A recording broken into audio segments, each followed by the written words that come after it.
about De'Aaron Fox, about your path to become elite, and how much time should you take? How much time should you take, and how long should it take for somebody to get into that category? And look, it's different for everybody, but there does seem to be a time limit on these things. So basically, this is what happened, Chris. There was a De'Aaron Fox edit going around, and it was basically just highlights of De'Aaron, and it was a really cool edit, right? The kids, they do them on TikTok and things like that. So I took the edit and I, retweeted it, and I said, this De'Aaron Fox edit goes hard. But besides that, he's basically got 1 to 2 years to be elite, or he's going to be labeled as a number 2, right? Or maybe just a tier below, any way you want to put that. Somebody responded to me and they said, this man has been in the league for 7 years with 1 All-Star appearance as a reserve, and he's averaged 21, 3, and 6. He is who he is at this point, a number 2. Doesn't take 8 to 9 years in any sport to see if that athlete is elite. And that was from DC, Niners for Life. And I thought it was a really good point, right? I think if you ask a lot of people, how long does it feel like De'Aaron Fox has been in the league? I don't think it feels like 7 years. I don't think it feels like De'Aaron Fox is going into year 8. And I don't know if that's a good or a bad thing. Mm-hmm. But ultimately, 916-339-1140, is it too late? And all guests and callers join us on the Folsom Lake Honda hotline. Folsom Lake Honda, your one-stop Honda shop. Is it too late for De'Aaron Fox to get into that category, right? Is it a matter of, hey, if he was going to take a leap, he would have taken it already? Is he ever going to get into that category with the Lukas and that top tier? Or should we just start having the conversation that De'Aaron Fox is a tier below? It is what it is. Doesn't mean you can't win with him. You got Sabonis. You got to put some pieces around him. He can still be the leader on a championship team and not be a premier number 1. Not every team has one. Mm-hmm. There's not a lot of Lukas running around. Right. Okay. There's not a lot of Giannis's running around. No. All right. So where do you fall in this line of thinking as far as De'Aaron Fox, who he is and who he can become at this point? Yeah, I think in a weird way, both things can be true. I definitely more so side with you, but I think he is a number 2 right now is what he is labeled. But I would just say it's a fluid thing that can always change. And, De'Aaron's also only gotten 1 real opportunity at showing out in the playoffs, and he went off. He was great for the Kings last season. He was more than good enough to be a number 1 on a conference finals team if the team around him was good enough. But I think that's been the problem is De'Aaron's been as good as Shea, but maybe not this season. I would say Shea's had a better year, but De'Aaron's to the caliber of player of Shea, if not just barely under. It's just the team around him hasn't been what OKC has. And so I think, you give De'Aaron a couple more opportunities to show out. I think he'll show to be a number 1 player. But right now, as it's only been given 1 opportunity and the rest of his career has come short of the playoffs, sure, he can be labeled as a number 2, but I just wouldn't say that it's a definite thing. I think he's shown enough progression because I think at this point it's just about what have you done leading into it to make me believe in you.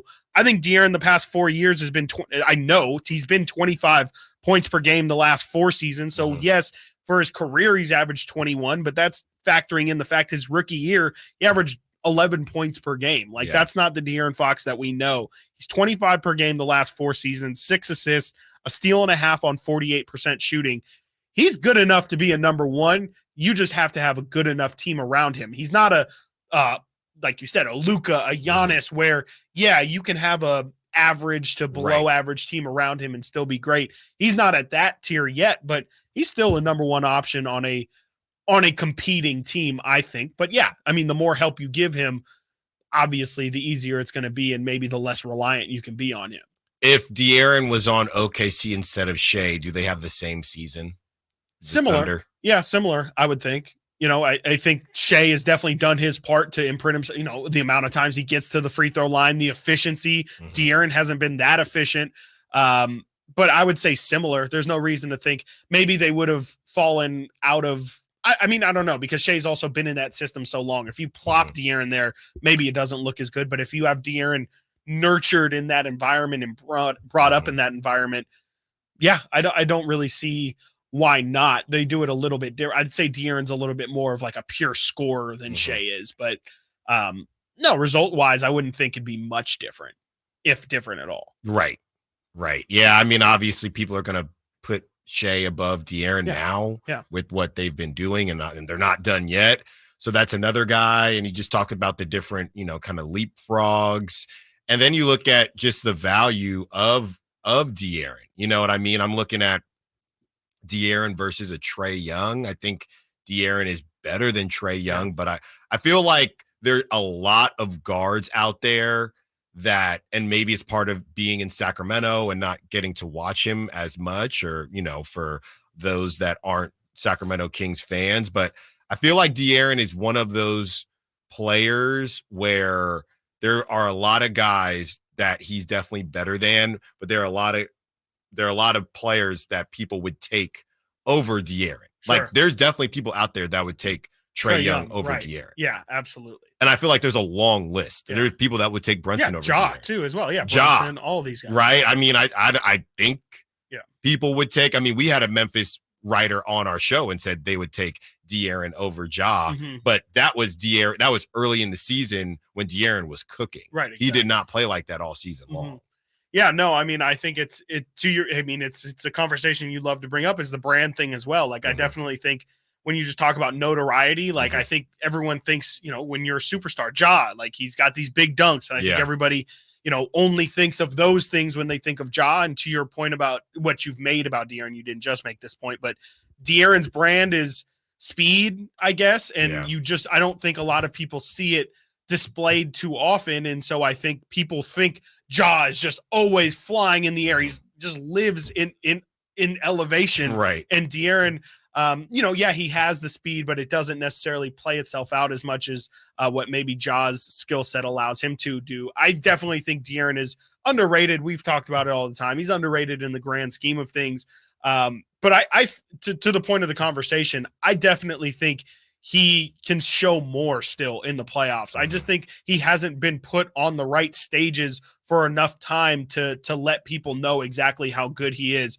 If he had an opportunity, I have no doubt that he could put up over 30 a game in a playoff series. I just think that's the kind of guy he is. And I do think maybe some of the, I guess you could say the relaxed nature of him in the regular season does sometimes tend to bite him in the butt, because I do think if he were to just always be hunting for his looks, I think a lot of people would think a lot more highly of De'Aaron. From the 916, De'Aaron might not be hungry enough to be elite. From the 530, I absolutely believe Fox is a number one on a championship team when he's at his best. Before his ankle and some random shoulder injuries last season, he was playing like the best point guard in the league. Yeah, I mean, absolutely. I don't know if, I'm looking at Anthony Edwards plus minus from last night. I don't know if he can be an Anthony Edwards level, mega star, but I definitely think he's good enough. Like I said, if a good enough team is around him, and maybe that's a different conversation of, okay, well, if you have to have a great team around you, how much of a superstar are you? Sure. But I think that's more just recognizing, again, not everybody can be these top three players. There's only three of them that can be top three players that can really survive without having great. I mean, even look at Jason Tatum. Like, Jason Tatum has a fantastic team, a fantastic supporting cast around him. And even then they haven't been able to get it done. So I think, more so if you put De'Aaron in a Celtics situation, I don't see why the Celtics wouldn't have similar success. Maybe, Tatum's size plays a factor, but I think De'Aaron is capable enough of leading a team to a championship. It's just, you've got to put talent, or you've got to put more talent around him. And I think the Kings are on a good start, but this has been the wall that I think we keep talking about, is getting better at those other positions. We know they have to, but how does that actually happen? I think is going to be the thing that ends up playing out for De'Aaron's career here. If the Kings can help him out, I think he'll have a chance to show people he's at that level. He is that guy. But if the Kings can't figure out how to upgrade to the earlier texter's point of you just got to get these talented guys in here and stop thinking so much about the future. Just get talent and let the talent figure it out. If they don't do that, then, we might not ever see De'Aaron have the team around him that he needs, because the front office might end up being too cautious. But I just feel like at some point here, even Monty McNair and Wes Wilcox have to understand, and I think they do, a move has to be made. Yeah, and we can do this the other way. I feel like this is kind of a Brock Purdy type of conversation. 15 other QBs, or somebody said 15 other QBs could do what Brock Purdy just did. If Shea, what's weird is it's hard to do because you're stuck in the moment, right? And you can do this both ways. You can put De'Aaron on the Thunder, or you could put Shea on the Kings. Right. And if Shea Gilgeous-Alexander was on the Kings instead of De'Aaron Fox, would the Kings have made the playoffs? I'm going to be honest with you. I don't think there's a guarantee.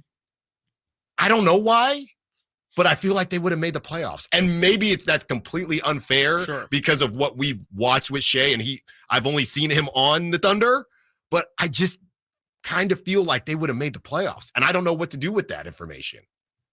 I just don't feel that. I mean, I don't know what he would bring that necessarily wasn't there. I mean, the elevated field goal percentage maybe, but you could also argue that, again, when you have the teammates around you that you do, you get easier looks. People can't help off as much because they're afraid of your other teammates. So you're not all shots are created equal, not all shot attempts.